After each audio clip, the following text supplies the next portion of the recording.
term refers to documents like certificates of employment or COE, project portfolios, and other materials that demonstrate competency. Is that A, proof of competency?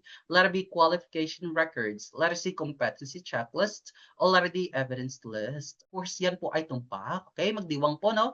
Lahat na nasagot ng proof of competency. Tandaan po natin, teachers, kapag na-encounter po natin ito sa actual board examination, yung ibig sabihin po ng proof of competency, ito lamang po yung mga documents natin, yung artifacts or other verifiable materials, no, that demonstrates a person's skills, yung experience, and even po yung qualifications na tinatawag, di ba? Yung mga halimbawa po nito, no, it includes our certificate of employment, yung ating mga project portfolios, yung ating performance reviews, and even po yung ating mga training certifications. Okay, yan po yung ating proof of competency.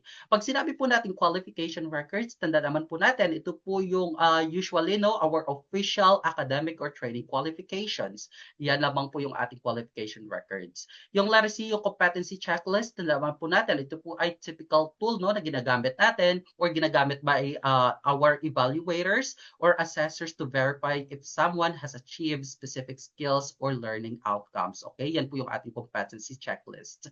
Yung letter D, yung evidence list, of course, ito lamang po yung inventory, no, of the documents needed to prove something.